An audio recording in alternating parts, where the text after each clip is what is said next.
All right, ladies and gentlemen, this is Mr. Tucker here. Today we're going to be talking about responding to cold prompts. This is something you're going to see on your writing SOL, and you're going to see it on your common assessment on Wednesday. So this is going to be important. You guys are going to have a short period of time to write an entire essay in response to a prompt you may or may not be prepared for. So you need to be able to quickly adjust to whatever it's asking, identifying the things that matter, and then immediately going in and writing your essay. Luckily, you guys have already been taught with a phenomenal graphic organizer how to write an essay. So when we are evaluating the prompt, we're going to read the entire prompt. We're going to ask ourselves, what is the main idea? What are the key words we're going to want to use in our response? We're going to remember to use a hook, thesis statement, topic sentences, and a call to action. We're going to avoid long sentences. We're going to avoid taking both sides of an argument or seeming unsure of what we think. We're going to avoid using lowercase I when referring to ourselves, but more importantly, we're going to avoid referring to ourselves. Giving up. We're not going to give up. We're going to write something, even if it sounds absurd to us, even if it feels formulaic, even if we don't think the writing's very good. We are going to formulate an entire essay. So, reading the prompt. A possible prompt for a persuasive response would sound like, should college athletes get paid for playing college sports? So what's the main idea here? We have college athletes getting paid. We've got college sports. We have the idea of student athletes. And it's asking me to take a side. So very, very quickly, I have to look at this and say, am I for it? Or am I against it? Should college athletes get paid for playing college sports? And once I pick a side, now it's time to write my claim. And that's going to be easy because all I'm going to say is college athletes should or shouldn't get paid for playing college sports. That's my claim.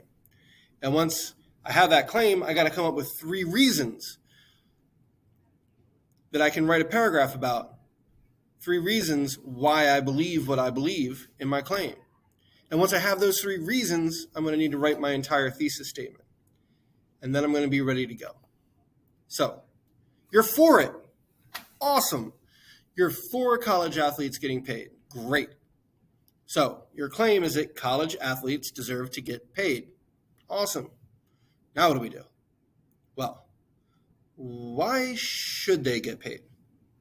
We got to come up with some reasons. So, college athletics is a multi-billion-dollar industry, and the people performing should probably get a pretty big cut of the profits, right? That seems to make sense. Not paying athletes has definitely led to corruption all across the country as schools try to find less transparent ways of rewarding elite college players, right? Yeah, you can't give them a salary, but maybe you can give dad a tractor, or maybe somebody gifts mom a new BMW or Mercedes, or maybe you get free tickets to go to a Trippie Redd show. Whatever it is, we've seen corruption in college sports. And also making students play for free kind of seems to me like a little bit of slavery. Now, you could say, I'm against it. Great. You think it's a horrible idea. Your claim is going to be colleges shouldn't pay athletes. Okay? Why not? We got to come up with 3 points. So let's say student athletes should be more focused on their academics because they're student athletes. Student comes first. So they should be more focused on their academics than their sports. You could say that student athletes aren't professionals, and only professionals deserve to get paid. They're amateurs, all right? So they're just playing for fun. And students are already being financially compensated through free tuition, free room and board, free food at school. All that stuff is subsidized and paid for. And as we all know, student loans are incredibly expensive. So you're getting anywhere between $110,000, maybe $120,000 in value if you're on a full ride scholarship. So your thesis statement could look something along the lines of colleges shouldn't pay student athletes because they are students first and they should be focused on their education.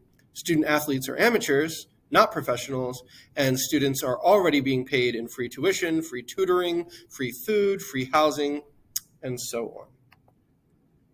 Okay, I better start writing. It's time to get into the introduction. I've got my thesis statement. I came up with a claim, I picked a side. Now I need a hook. So if I'm gonna take the they should get paid side, I'm gonna start off with something that tries to capture your attention and introduces the main idea or theme of what I'm writing, right? So I could start off with college athletics is a modern form of slavery. And a little hyperbole, never hurt anyone, but it gets your reader's attention, right? It's not exactly slavery. We still allow them to do everything else, but we do make them play for free. Another possible hook would be, why do athletes that do all the work in college sports make none of the money? Asking questions makes your reader think, gets them a little bit engaged.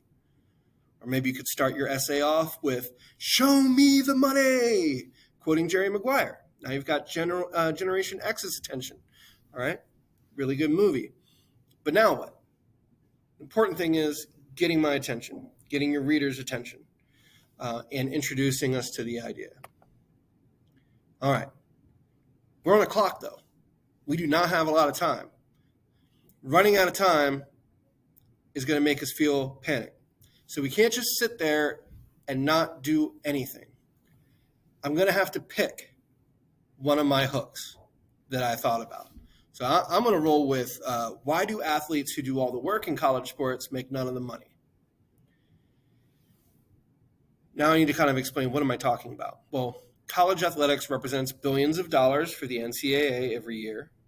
No other business in America requires free labor. Like, there's no other place that makes that much money where basically all the people doing the work are interns. That's incredibly rare. After years of debate, it's time for a change. All right, I'm about to let you know, I want things to change. This is going to transition us into my thesis. College athletes deserve to get paid because college athletics is a multi-billion-dollar industry. Not paying athletes has led to corruption in college sports, and making students play for free is like slavery.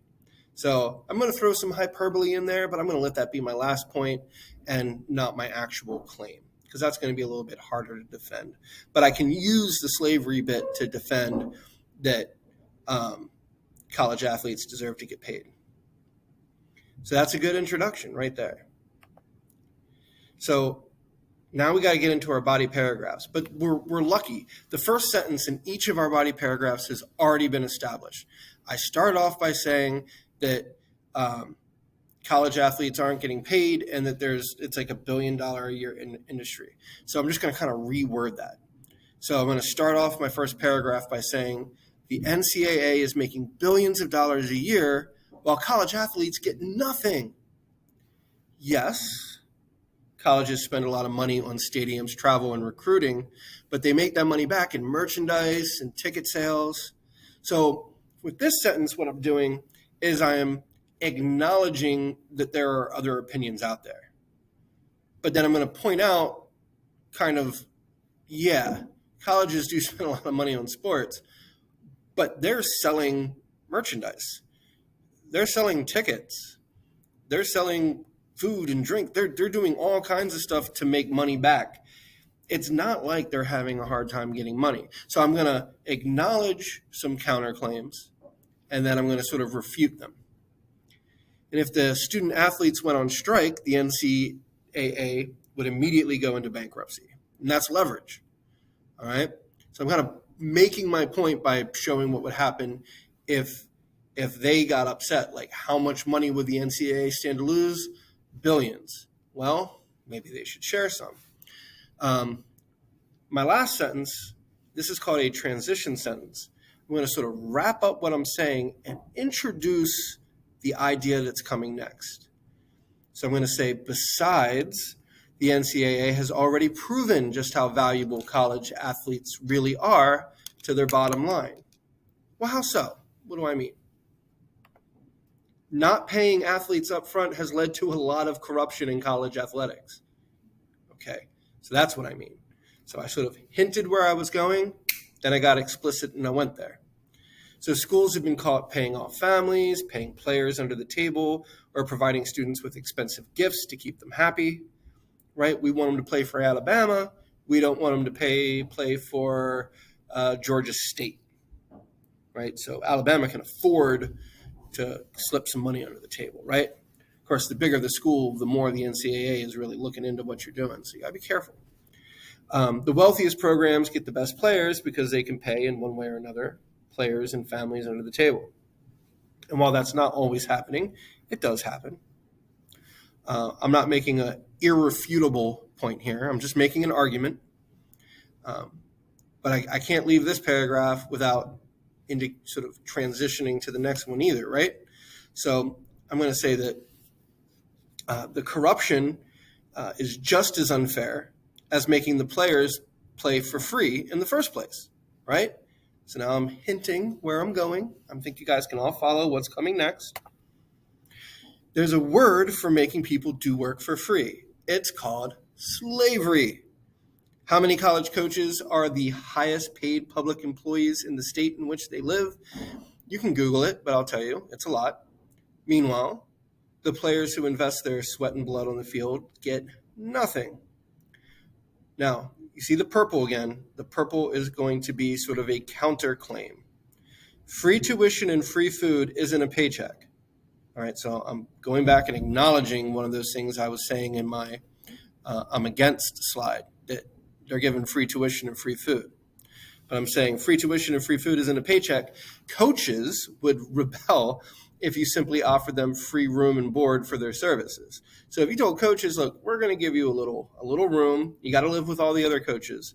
We'll give you a suite. You and all the other basketball coaches can live together in the little suite, and we're going to feed you, and we're going to pay for your gas.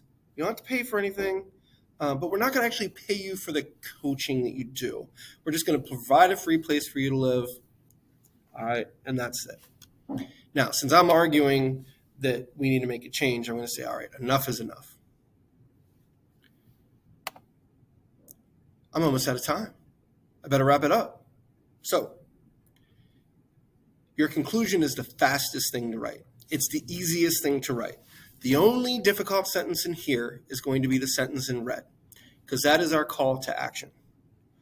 Everything else is a summarization or a restating of what we've already done. So I'm going to restate my thesis in a little bit of a shorter way because I've already explained myself. I don't need to be so detailed. College athletes should be getting paid, if only to avoid enslavement, corruption, and fiscal unfairness. No one should work for free. The current system isn't transparent or honest anyway, and the schools are making billions, and I think they can afford to share the wealth a little. So, consider writing your congressmen and women and tell them, show these college athletes the money. The sentence in red is a call to action, and this is the way you guys need to end your essays. All right? Ask the reader to do something. You can ask them to think about something. Ask them to give money to a cause. Ask them to write a politician. Ask them to whatever it is you want them to do. I mean, you could say something for, your voices, make your voices heard would be a way to ask them to do something. All right? And did I really just write an entire essay with a slideshow with 3 different pictures included, all in 35 minutes? Yes. Yes, I did. And you can do it too. The important thing is making sure the most important pieces of that graphic organizer that we've given you to help you write essays, that you're including the important parts. And the most important parts is, did you start with a hook and introduce your topic and grab my attention? Did you write a thesis statement to organize your paper? Right? You need a strong claim, not a, maybe I'm for it, maybe I'm against it. You need a strong claim. I'm for it, I'm against it. Then you need 3 reasons why your claim is correct. That's your thesis statement. Your first reason, that's your first body paragraph. Second reason is your second body paragraph. Third reason is your third body paragraph. The last sentence, you guys, definitely make sure to transition. Based on everything I just said in paragraph 1, I also am going to indicate what's about to happen in paragraph 2. Sort of slide into it. All right. The most important thing is that the writing feels as natural as can be. And for you guys, for a little while, it's not going to feel natural, but you will get there, I promise. All right? So you guys should look at some of those prompts that you have in your binders and imagine how you might write a quick hour-long essay in response to some of those more persuasive pieces.